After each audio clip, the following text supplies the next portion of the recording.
Coach, you guys haven't had great success rushing the passer, getting sacks. How do you plan on changing that against South Carolina and Jake Bentley? Yeah, we just got to keep on working, keep on battling. You know, when our ops are called, when it's time to rush the passer, we've got to make the most of them, and we just got to keep on applying pressure by being relentless.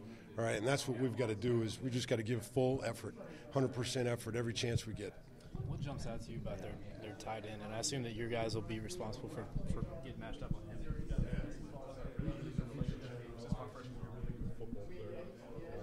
He's really good. He's impressive. He stands up.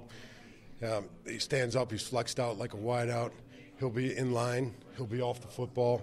He's in the backfield a little bit. You know, they move him everywhere. They do a nice job of utilizing their personnel, and they'll move him everywhere. He's a really good football player. He's a competitor. You can see that on the field. He's an important target in their offense, and he's a good catcher. They've just kind of been forced to pass, or anything. Yeah, I'm not in their offense, so I'm not exactly sure what they're thinking right there. I'm not sure. I don't have that answer. Well, that's what TJ told me. I thought I'd bring it up. Yeah, no.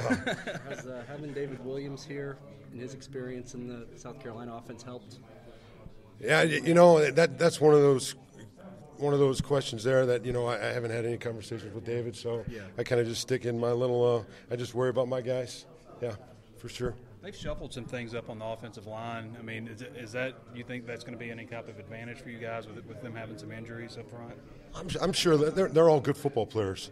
I'm sure they'll figure it out. You know, like most teams, those guys they'll figure it out when their number, whoever shows up, when there's numbers called. I'm sure they'll be ready to go. I'm sure they'll be ready to compete. They're good football players, so we'll be ready on our side. You know, whoever lines up. You coached in the SEC before. You ever been to Columbia, South Carolina? I went back there, and I believe it was 2003 or 2004. It's a fun place in terms of going to. It's a good, very good road environment. So it's fun. Yeah, absolutely. That was when you were with LSU. I was with LSU. I sure was. Yes. All right, thanks, Coach. What is it about Jake Bentley that makes him so good? He's a good competitor, first of all. He's a really good competitor. He's a coach's son, actually, and so you can tell he really understands the game. He's tough. He makes a lot of good throws. I really have a tremendous amount of respect for the way he competes, the way he's out there. You can see he's got a good grasp for the offense. You've been involved in installing 3-4s a lot of places. How do you think that you guys have come along so far? I mean, how would you grade how things have gone so far? Yeah, I'm pleased with where we are as a staff. You know, with the development of it.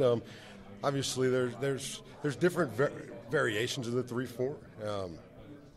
You know, there's all different types. I definitely love where we're at right now, for sure. Offenses sometimes dictate what you do, what y'all see, and at the same time, that could be who we are as well. So, but definitely pleased with where we're at for sure right now. Sure. Is there carryover because of the way Arkansas, you guys use the tight end in preparation? I know this is a different offensive scheme. You know, when you get in, when you get into in-season preparation, all right, it's a little different because you don't face your offense one-on-one, but because you're practicing for the opponent. But I would say in the spring, the way we utilized all our personnel, Dan gives you everything, so it's a lot of fun to prepare for. So it was a lot of fun, definitely. Okay. And did some on Dwayne. Yeah. I mean, how's he played for you? Man, he's really made his style come through. He did last game, and I'm proud of him. He's really working hard. He applies himself, and he's a guy that continues to improve each practice. If he makes a mistake, he learns how to correct it. All right, and then he applies himself, and he keeps battling, and he's not a repeat mistake guy. So it's important to him. I think it shows. I think he's tough. And he's done a good job of improving his pass rush skills. And he did a nice job with his drops in the game. And he's been a productive player. He was productive last week. And, he's got to keep proving it every single day. And that's the challenge that we present to all of us, right? You got to do it every single day. You can't do it just one day. When you see a guy that takes notes like he does? He's impressive. He kind of reminds me of myself, to be honest with you. I'm a huge note taker, and Dwayne writes every single thing down. He takes more notes than I do, for sure. But he definitely writes every single thing down. And I'll say, hey, we don't need to write this one down here. Let's just talk. Let's have a conversation. And that's his style. That's his style, and he loves it. And the cool thing is he can repeat it word for word. You guys have gone inside the last couple of days, and it's been loud in there. What's the communication stuff been like on getting signals in and all? Yeah, it's cool. It forces you to communicate for sure. You got to, use your hand signals, and if there's any type of verbal communication, it forces you to use your voice, right? And so the louder your voice is, usually it reflects confidence. And so it's been real helpful for sure. Yeah, it gets loud, and I think it's provided an environment in there where the guys want to fly around, guys want to play fast, and it's been great 2 practices. So he's primarily at the hog spot, I think you said? He is. He's been playing hog for us. He had been rotating with Randy about every other series, and then he'll still play Razor as well. Yeah. Well, physically, what's he bring to that position? Why is he a good fit for that in this new scheme, you guys? Toughness. He plays with good leverage. He's able to set the edge for us. He's able to provide some pass rush for us, and effort. So I think all 3 things, and he's able to get out there and drop. He's improved his footwork. He's improved his pass rush skills. His lean to the quarterback. He made a nice play in the game against New Mexico State, and. Yeah, he's improved for sure.